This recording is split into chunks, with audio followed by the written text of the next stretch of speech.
Kia ora, everybody. A very warm welcome to FSC Connect. This is our platform to connect the financial services community together on the 25th of May, 10 o'clock in the morning. Really delighted today to be joined by Nicola Willis, who is the Deputy Leader of the National Party and the Shadow Finance Spokesperson in Consumer Affairs, and really looking forward to a fantastic conversation about where National sees the opportunities, what's their outlook looking like, and also a little bit about Nicola's take on the world. We've just had a fantastic opportunity with our CEO forum to have a really engaged conversation, so there were some really fabulous threads. So I think on that note, with a little bit of an introduction, or as always with our FSC Connects, it is an interactive environment. Please feel free to use your Q&A button or your chat button. We'll try and pick up the threads as they come through. We are on the public record today, so this will be recorded and will be available post the session. Without further ado, a very warm welcome, Nicola, to you. Thank you for taking the time. Congratulations on your role. And really looking forward to the discussion. We thought today we would run it, that he would speak for 5 or 10 minutes, and then we'll have the fireside chat, as it were, and link in the audience with their Q&A and questions. So over to you, and thank you. Great. Well, thank you, Richard, very much for the introduction, and thank you to everyone who's joining us online. Some of you, I'm sure, in T-shirts and have a cup of coffee in your hand, so thanks for making your time available so we can have a chat. Look, my name's Nicola Willis. I am National's Deputy Leader and Finance Spokesperson, and I'm also a mother of 4. My children are 12, 10, 9 and 6, so that's the reality I come from when I come to work each day. And my background prior to politics was that I worked with Fonterra in a number of corporate roles, including managing the factory farms. It's not COVID, excuse me, it's just a little frog in my throat. And I also worked in trade strategy roles with Fonterra's global partners overseas. And prior to that, I had worked in Parliament as an advisor with John Key and with Bill English. So look, in the finance role, excuse me, this is the Zoom disaster situation. I'm just going to have a sip of water and have a pause. Excuse me. I'm just here to make sure you're all engaged. And so in the finance role, what we are very focused on in the National Party is the challenge that is being raised with us by people from all walks of life wherever we go, and that is the cost of living crisis. Obviously, with inflation at a 30-year high and that eating away at people's purchasing power, wages not keeping up, we're finding that New Zealanders from all walks of life are finding it tougher and tougher to get their household budgets balanced and to get ahead. And so that is very much a focus for us, how the government can address the underlying drivers of that cost of living crisis and what that requires in terms of fiscal policy and social policy. Look, this was really brought home to me yesterday. I went and visited with the Howick Budgeting Services, and they said to me that their individual budgeting advisors have had their caseload rise dramatically in recent times, up from, in one case, around 30 people per advisor per month, up to about 90. And the people that they're coming through the door have a different profile than previously. They're not simply people on very low welfare incomes. They're also people who are often in full-time work, 2 parents, and are finding it really difficult to make things stack up once they've paid for more expensive groceries, petrol, rent. And in some cases, actually, people who own their own home and are struggling as they refix their mortgages and are finding it more and more challenging. So that's very much front of mind for National and a focus for us. When we look at what's required to address inflation, there are 5 things that we're focused on. The first is we think this is absolutely not the time for the government to be adding additional costs, whether that's additional landlord taxes that are being passed on and increased rents to tenants, whether that's things like a levy for a social insurance scheme, what we've called a jobs tax. We don't think this is a good time for that. We also think there's a very important role for the government and unblocking bottlenecks to productive growth. So every business I talk to around the country says to me, the major thing challenging them is getting access to workers, skilled workers, and people to do the work. And the stories there, I'm sure you've experienced them yourselves. It's restaurants not being able to open at night. It's exporters not being able to do the work that they want to do to add value to products. So it's critically important we get the immigration settings right and that we help move people out of welfare into work. The third piece that National thinks is important is getting the Reserve Bank focused on a core mandate of price stability. The government has added another mandate in the form of maximum sustainable employment. We don't think that's been a productive experiment, and we want the focus brought solely back on price stability. Fourth, we think that there is a strong case for fiscal discipline at this time. And I just highlight that last week's budget was a very big spending budget that had been predicted, but on top of the $6 billion in additional operating allowance that had been forecast, what we saw was that the Finance Minister dipped into next year's allowance, taking $2 billion from that, and dipped into the year after that, plus added a climate change component, the cost of living payment component, and some COVID fund components. So taken all together, a $9.5 billion additional dollop of spending, and we think that there's a real risk that that adds fuel to the inflationary fire. We'd like to see a lot more discipline across the board in a fiscal sense. Finally, as you're probably aware, we have promoted inflation adjusting tax brackets. We think that's appropriate given inflation's pushing people into higher brackets and has meant that revenue to the Crown has increased significantly. Our changes would actually keep the progressive tax system as it is, but just adjust it for inflation. So for a typical family on an average income, they would benefit to the tune of $1,600 a week, which we think would be meaningful at a time when every dollar absolutely counts. Looking to the future, we're very much focused on how do we drive this to be a more productive economy that creates more wealth and more choices for New Zealanders.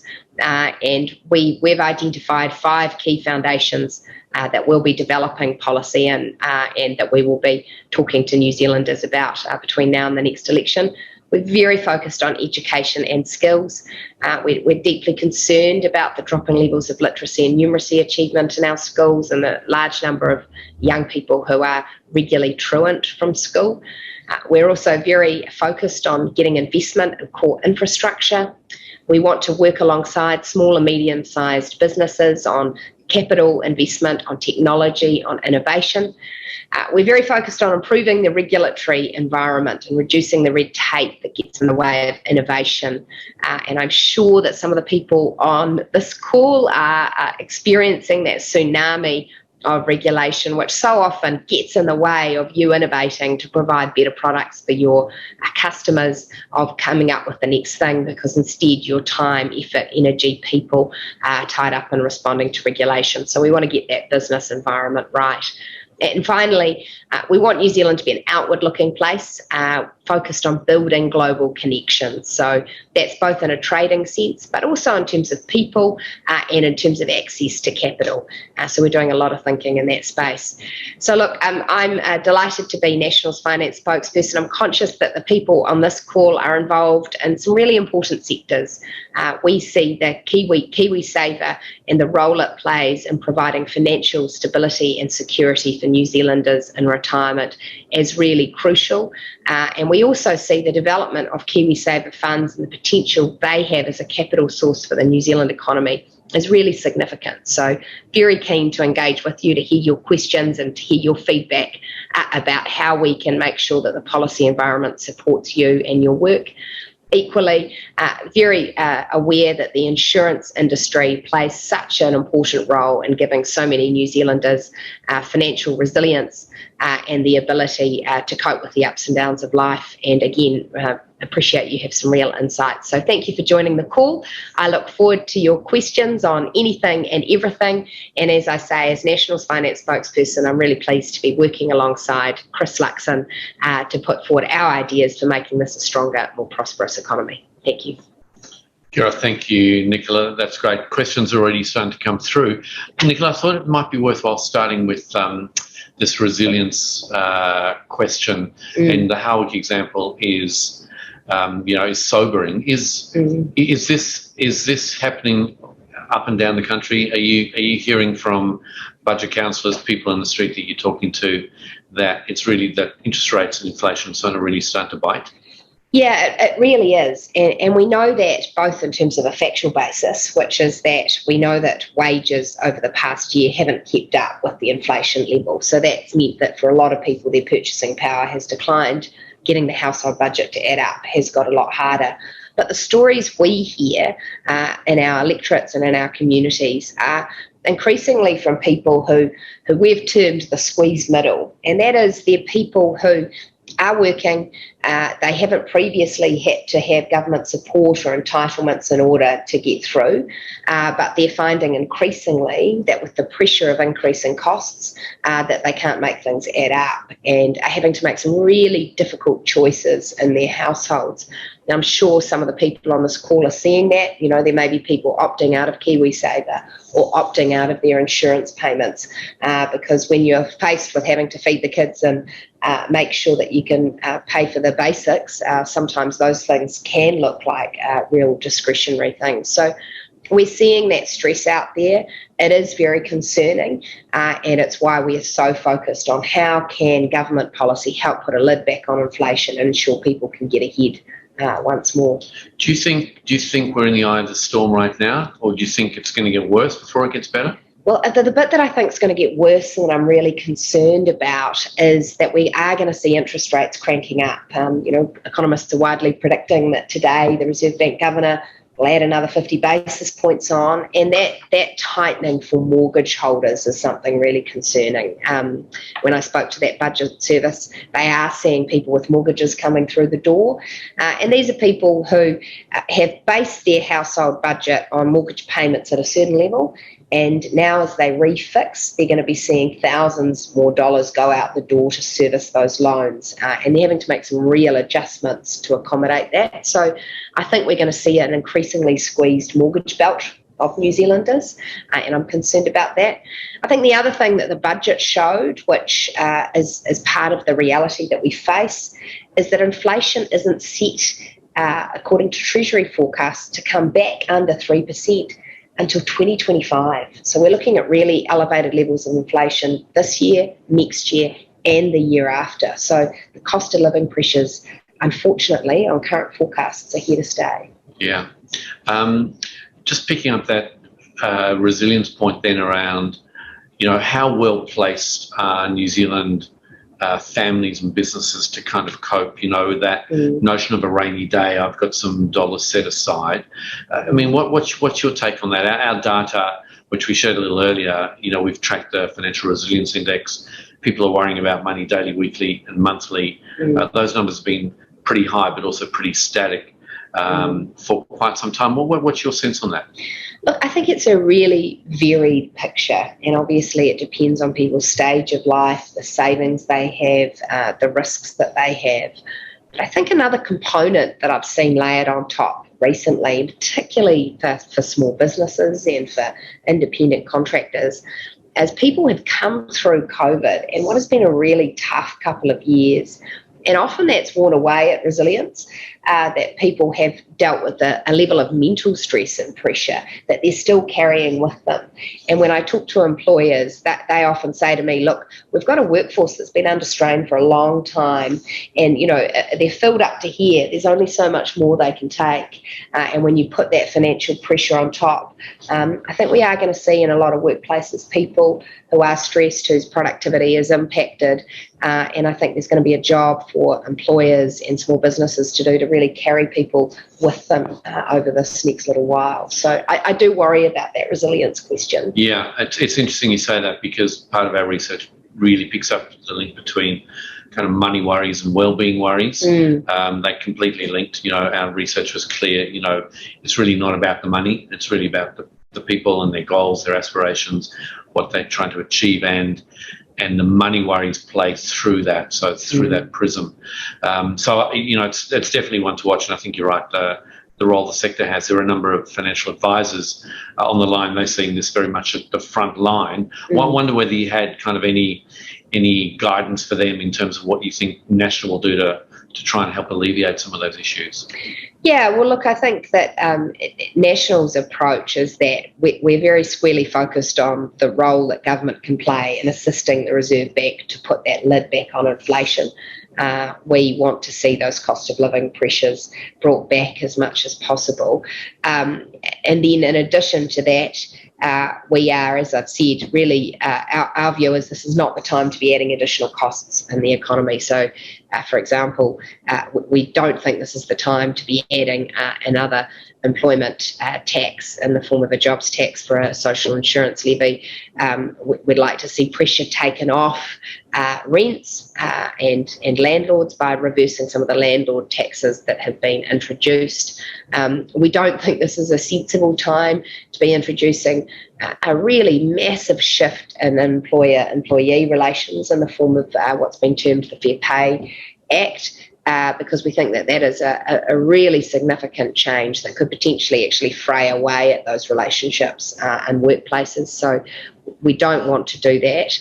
What we do want to do is work alongside the financial sector and alongside small businesses and along industry to say, well, what are the things that are currently in the way that government could get out of the way to allow you to flourish and do your work better? So very interested in people's ideas on that, and very interested in how we can work alongside New Zealanders during what's going to be a difficult time.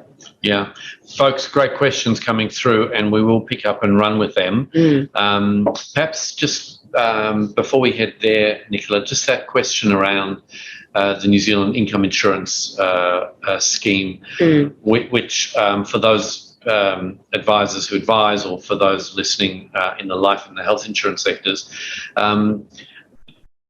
notwithstanding your views about its attacks on jobs, sitting at its heart is around the question of how New Zealanders manage risk in their lives. Do you think there's a role for government to play in either having a scheme to address that, or kind of raising the issue, perhaps notwithstanding the fact that the current scheme is overloaded, perhaps a little overblown and a little rushed?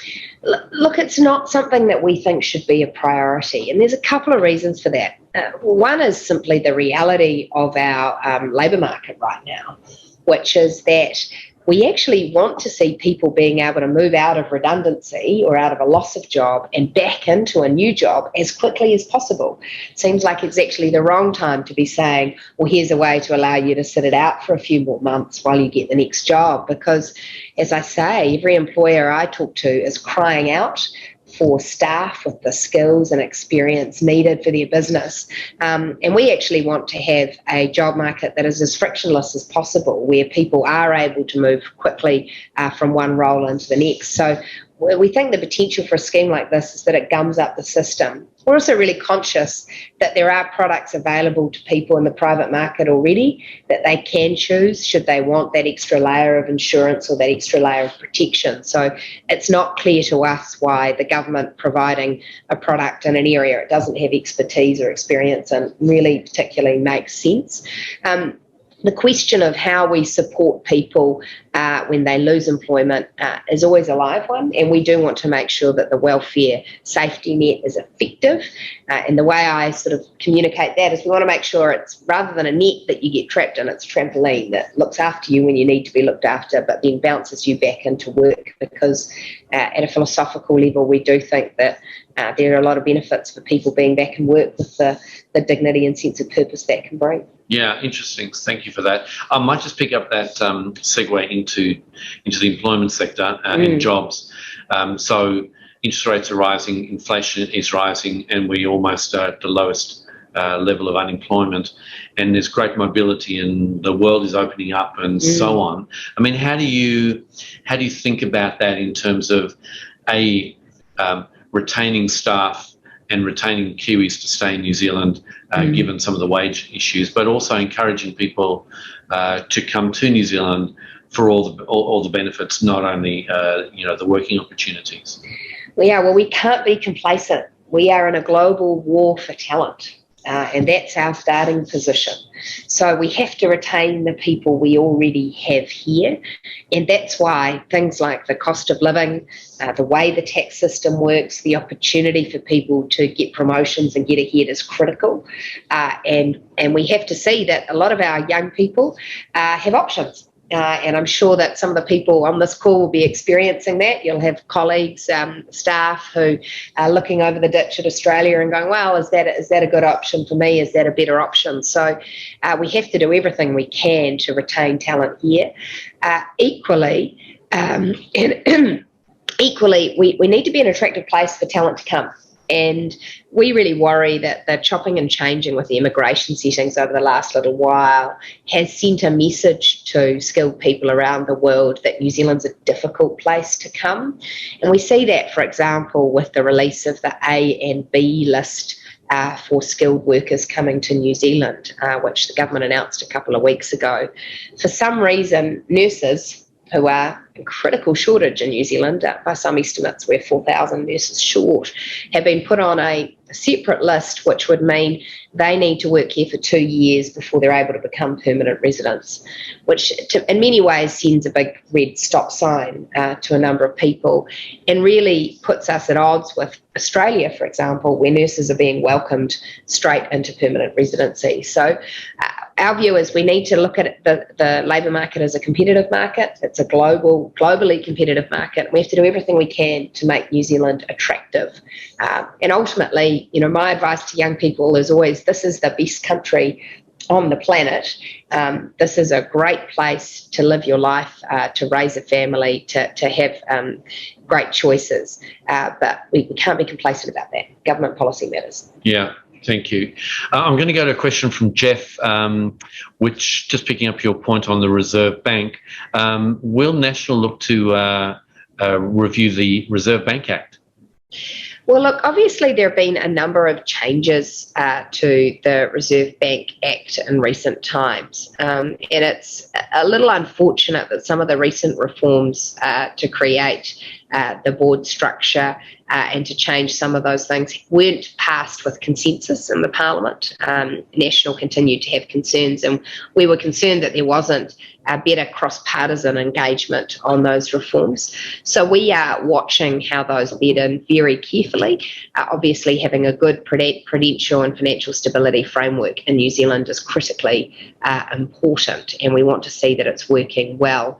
As I said, our key change that we want to see is to make sure that the policy targets agreement is squarely focused on that price stability goal, that the keeping to the inflation band is the primary goal. We think adding maximum sustainable employment just clouds the picture. And this is not to say that maximum sustainable employment isn't important. It is important, but we view it as an important policy area that is actually the domain of government, and that government ministers should be taking responsibility for that so that the Reserve Bank can stick to its core job. Fantastic. Look, great question here from Troy in relation to Kiwisaver. Any potential changes, reviews of Kiwisaver settings, retirement age settings, contribution level settings? Well, where does that factor in National's kind of thinking? Yeah, well, National has had a long-standing policy that we think over time we should move to lift the superannuation eligibility age. That should be signalled far in advance so that there is time for people to prepare for that change and progressively lift it to 67. And that reflects the fact that people are working a lot longer. They are a lot healthier, and life expectancies have increased. So that is our policy. And look, that's about us wanting universal superannuation to be sustainable for New Zealand. You often hear debate about whether or not this is a scheme that we can afford. National's view is yes, we can, but it's important we keep it sustainable by adjusting that age to 67 over time.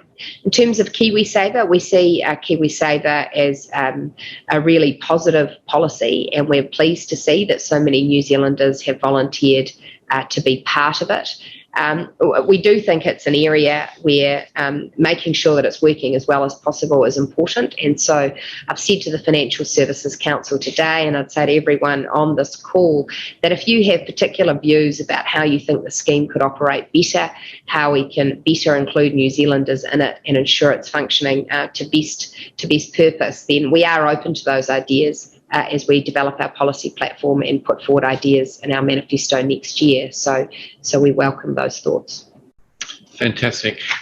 Great question here, just heading back into the wages discussion around productivity. How do we increase productivity in New Zealand? Yeah, well, this is the question, isn't it? Because as you know, the person asking the question, that productivity is really the issue that will drive to higher wages for New Zealanders in the long run. And so increasing New Zealand's productivity is critical. When we compare ourselves with other countries in the developed world, it is our lagging productivity levels that distinguish us and that demand to be addressed. So, as you'll appreciate, there are different views on what's needed there, but it seems to us that it does start with getting those foundations right. So it is about enhancing the education and skills of our workforce. You know, as I said at the beginning, we're really concerned that when you look in classrooms today, around 40% of students don't regularly attend school. And we just look at that and we say, well, what are the prospects of those young people becoming really productive members of the workforce? Well, their prospects are limited inherently by the fact that they're not attending school regularly. But we also look at what's happened with literacy and numeracy achievement rates, and those have declined, both relative to other countries and also relative to New Zealand's performance historically.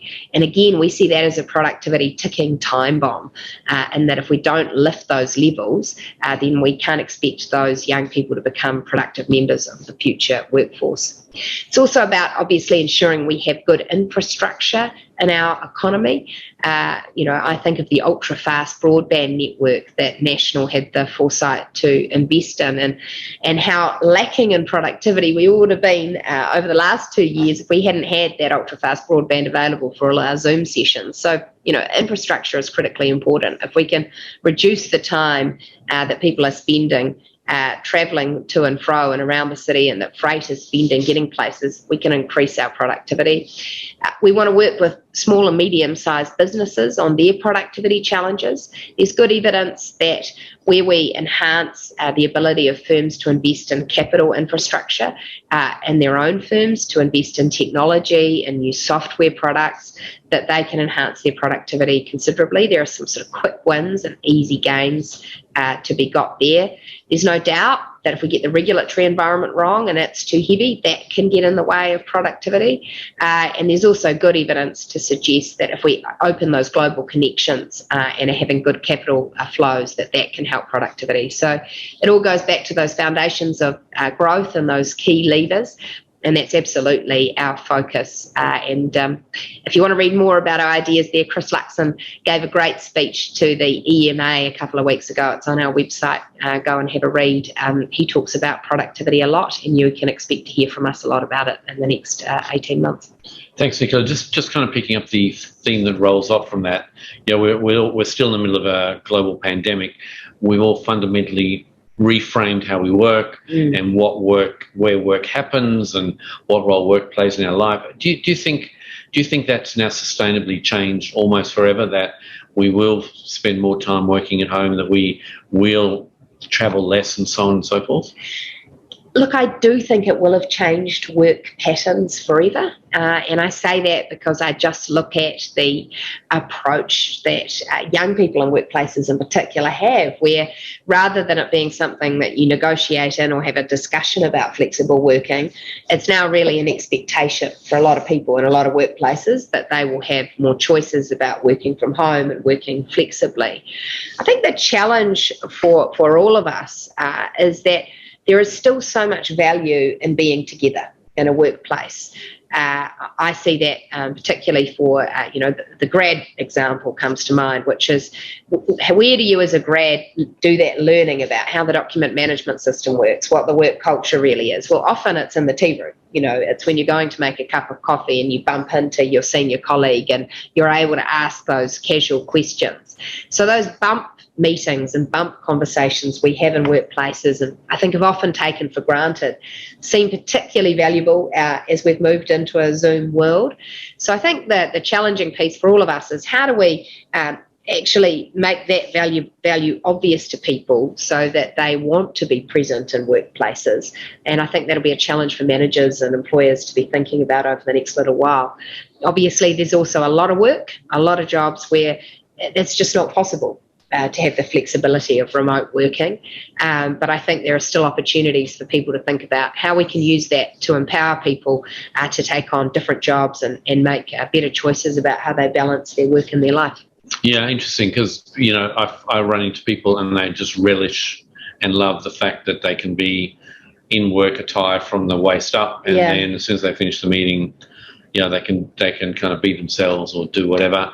And others who really are pining for being in a room and doing the bump meetings and connecting in a community and so on. So it's going to be interesting to see how we play out. But I think at its heart, it becomes a productivity question because you know, in the end, business has to get done, and how do you do that most effectively?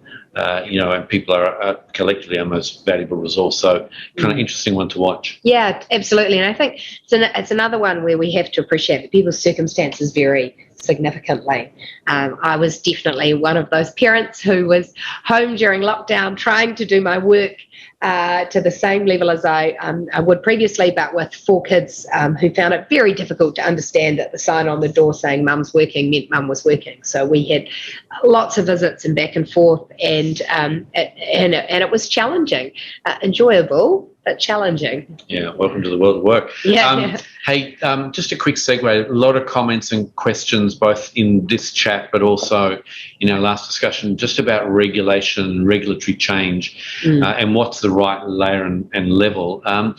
The FSC is always on record supporting quality, well thought out, well implemented regulation, that our regulators are well and appropriately funded. We also have been fairly public about the sway and the weight of regulatory change and the cost that has. I wonder what's your sense of the reading of the room, but also what would National do different? Well, look, I've had a lot of conversations with firms over recent times where they say to me, look, the problem with having the volume of regulation that they've had recently and the overlapping layers of regulation is that requires a lot of resource to respond to. So I spoke with a chief executive last week who said that she has had to put around 60% of her capital budget into hiring people and hiring resources in to respond to the tsunami of regulation her business is facing. And that's money that is then not being spent on innovation, on coming up with new products, on doing things better, on doing things more efficiently.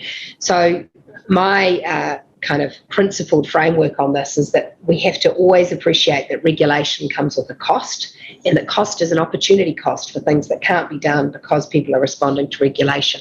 So yes, there will be a place for good regulation, but we have to be really careful as regulators and as government policy makers that when we're setting new regulation, we're considering that opportunity cost. And I think there has been examples in recent times where that hasn't been well thought through. And I think of the Triple CFA, the Consumer Credit Finance Act, as an example of that, where there was actually a really good intention and one that National signed up to, which was to better regulate loan sharks so that they weren't doing predatory lending.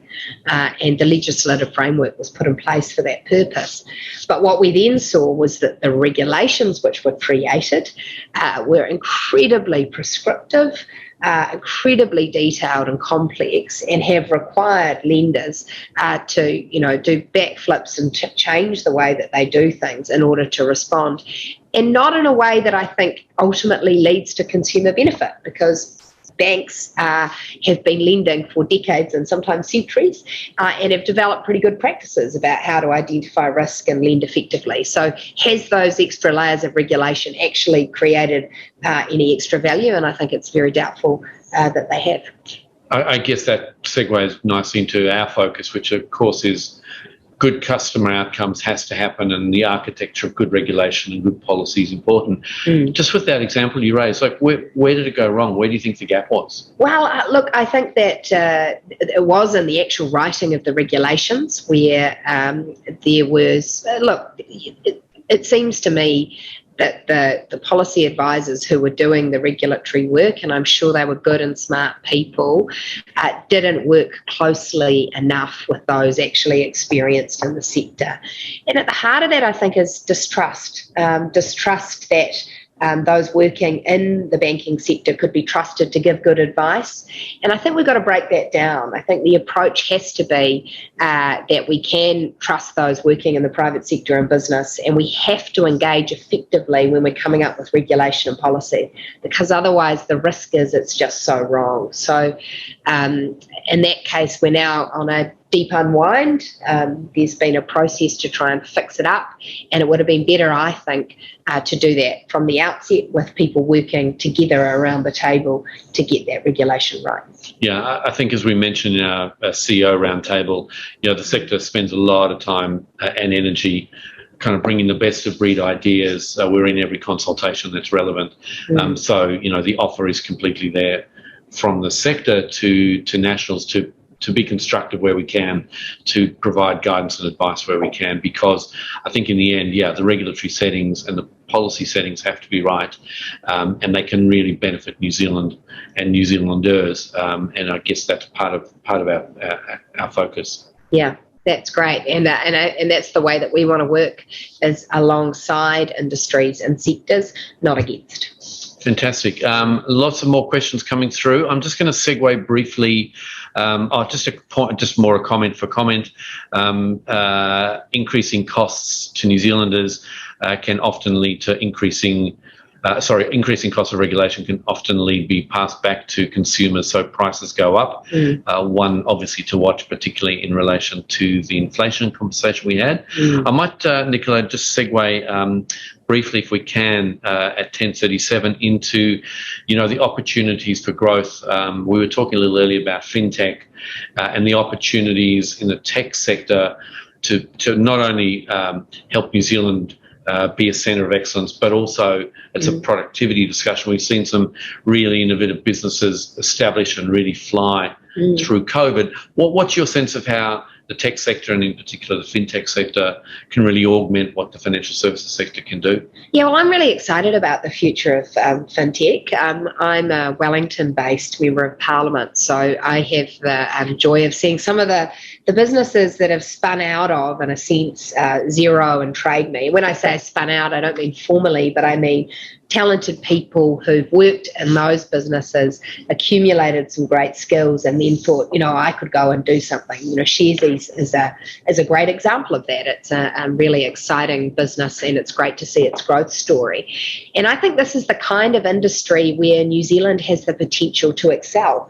These are weightless exports in a time where freight costs are one of the big complaints I hear from business, and where we can really capture the intelligence capability of our people to be coming up with really innovative and exciting things. So on the fintech piece, I think also of examples like Kogo, who in Wellington are working with individual consumers around the world to teach them more about their carbon footprint, and they've managed to monetize that product really effectively. So things that we can do excuse me again, I promise it's not COVID. It is simply a frog in the throat that's been there for a few weeks.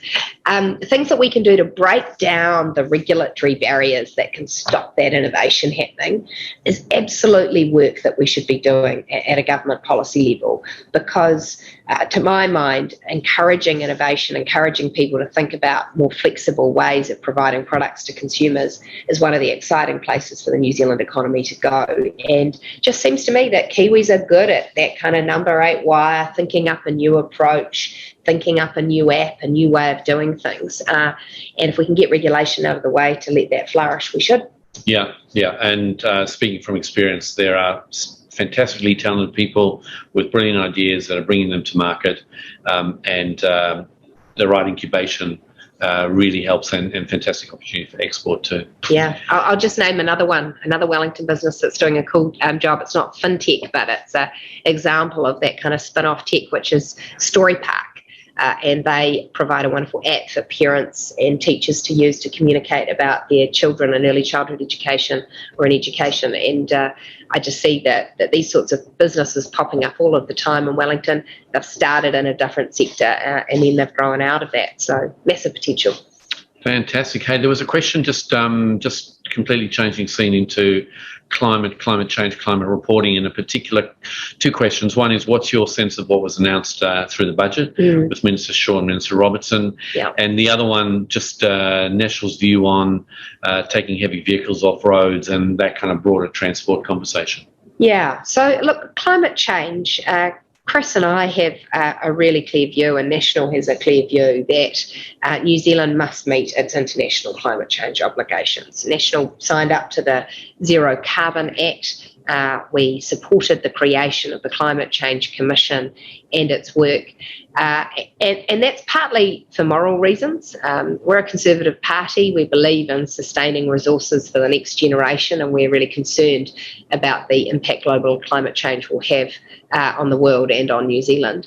But also it is for economic and trading reasons, and that it's our view that New Zealand must do its bit to contribute to global emission reduction efforts. We actually risk making it very difficult for some of our exporters to access markets and get good prices for their products. You know, you're seeing the global consumer demand climate action. So what we've seen recently is that the government has released its emission reduction budgets, which is how much emissions need to reduce over the forecast period to meet those global targets. National signed up to those budgets. We think that those are about right, and we've said that if we lead a government, we will strive to meet those and ensure that they are met.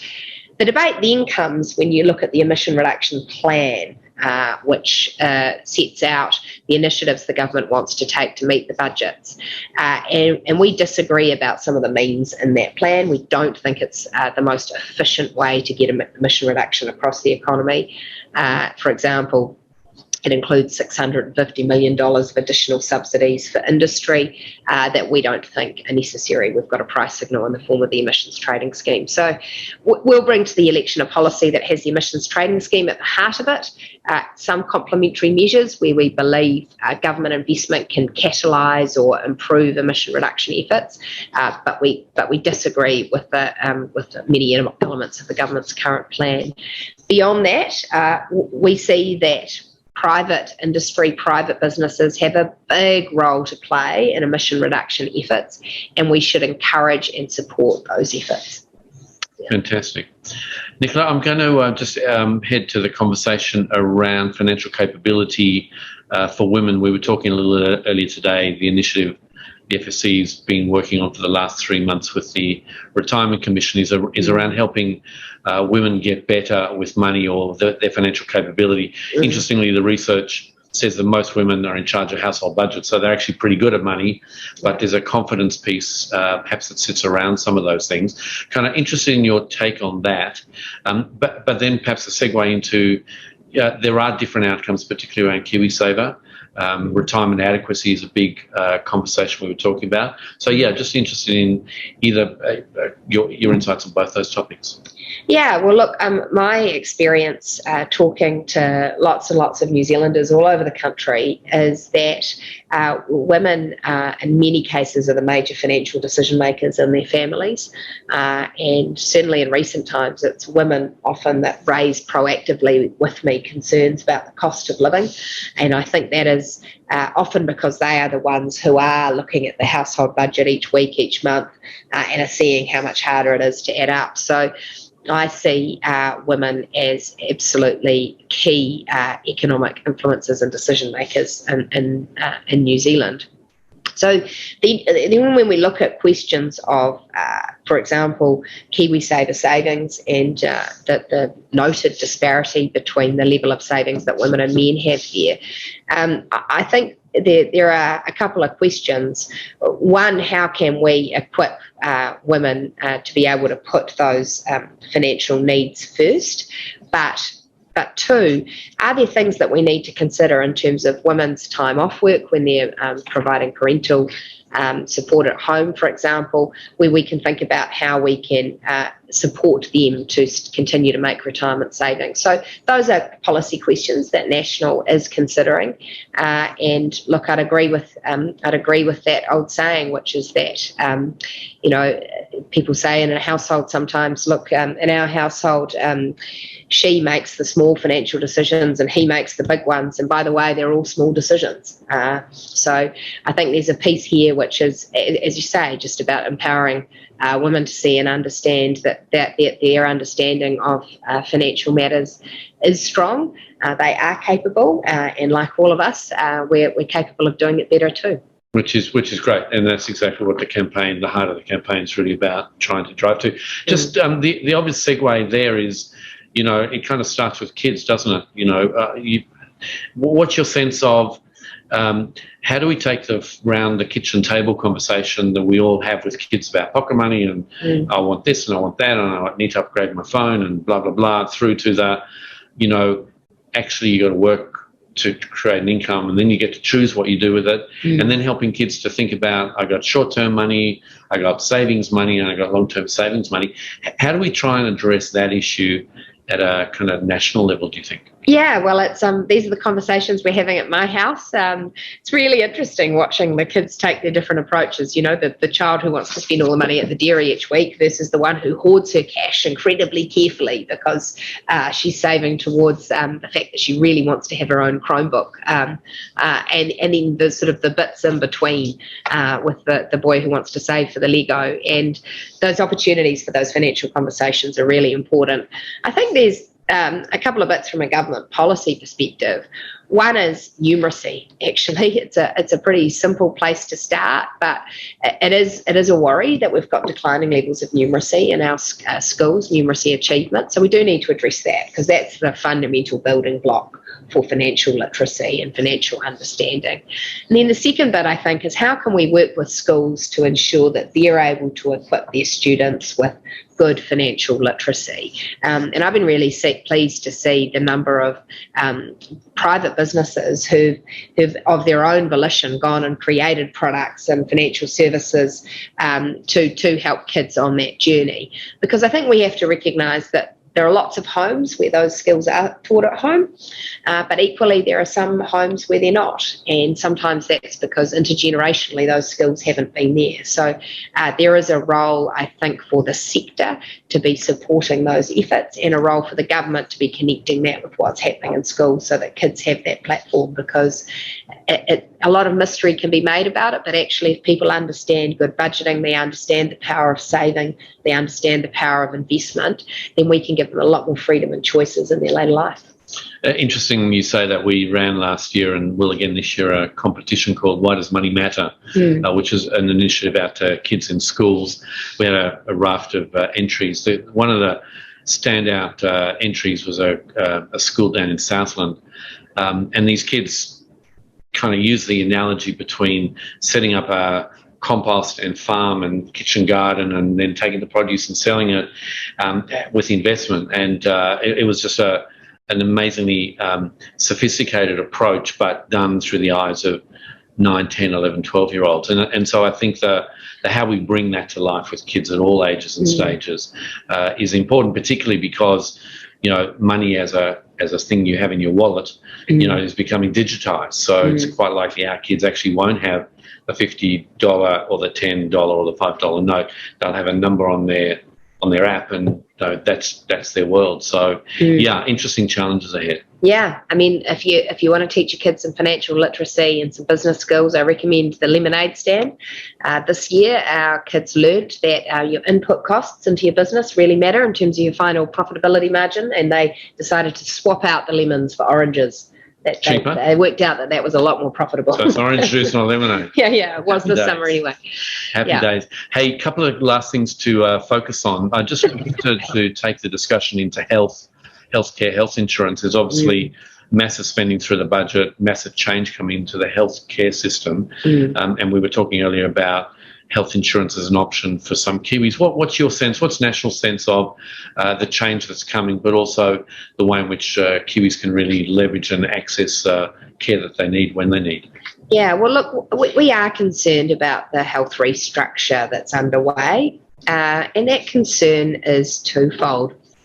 One, we're concerned that right now we have a very fatigued health workforce. Our nurses, doctors, health support workers have been through a very difficult time with COVID, many of them under a lot of stress, working a lot of extra hours.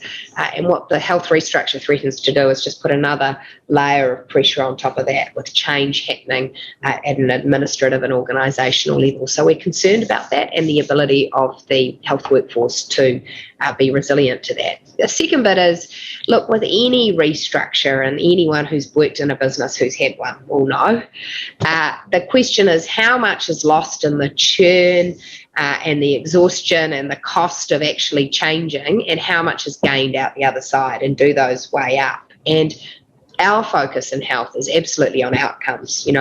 When we were in government, we set a number of health targets on things like waiting times for the emergency room, child immunisation rates, access to cancer treatment. And by having a focus on those targets, we increase performance over time. This government got rid of the targets, and our worry is, in the absence of targets, how are we going to know whether the restructure is actually delivering for patients? So then you come to the question of what's the role of the private health market and of private insurance. And our view is that we should absolutely protect and maintain the public health system in New Zealand and public access to health services. But does that mean that we can't have private provision of publicly funded services? No. We're actually philosophically relaxed about the private sector playing a role in our health system, both complementing what's there, but also being a delivery agent for ensuring good public services to a wide range of New Zealanders. And we can see that many New Zealanders do choose to take out private health insurance. We think that's a choice that should be available to them. We don't want a situation where people feel compelled to do that because they're not seeing that they'll get good enough provision in the public health system. So we want to make sure that people can be widely of the view that the public health system will deliver for them, but we see that the private health market is complementary to that and not something that we have any philosophical challenge with. Yeah, so there's really some big challenges ahead of us as a country, and I guess big challenges ahead for National to clear the agenda and to make it resonate, I guess. Yeah, that's right. As we look out over the next 12 to 18 months between now and the next election, we know that we have a job to do, both in terms of winning support for our agenda with New Zealanders, but actually the way that Chris and I view it is that we think that New Zealand is increasingly going in a bit of the wrong direction, and we want to get the country back on track. And so we feel quite a responsibility to put together a manifesto that means that if we had the privilege of being elected to lead a government, that we would be ready to go on day one. And those conversations have been happening with our team, and Chris's instruction is really clear. It is, look, yes, let's focus on getting elected, on winning support, but let's also make sure that if we are elected on day one, we don't go and set up a new working group and hire some new consultants and say, tell us what the issues are, tell us what to do. We want to arrive on day one with plans that are concrete and that we're ready to implement. So as I said at the beginning, we really do want to have great engagement over the next few months with experts to make sure that we have a good policy platform that's robust, that's actionable, that responds to the very real concerns we're seeing in the community. And I do think that over the next little while, first and foremost, will be that cost of living issue, will be people's financial and economic security. So you can expect us to remain very focused on that and on policies for addressing that. Thank you, Nicola. There's a question or more a comment just on that point around being kind of ready to go should the opportunity arise, as opposed to doing a whole bunch of think tanking and committees and consultants and consulting and so on. So just a couple of comments came on that. Look, my last question at 10:54, and thank you for that last wrap, is, so how are you feeling about the challenge in front of you?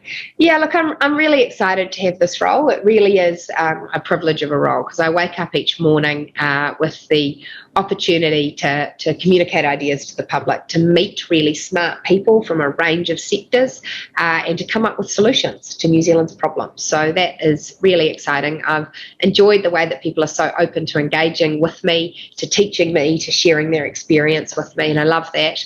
And look, in the finance role, it really is quite big picture. It's helicopter role. I get to look across the range of portfolios, from education through to welfare, through to what's happening in health policy, through to what's happening in tax policy, and see how those bits connect. So I love it. It's fantastic. And I find that every time I have an engagement like this, I get something out of it.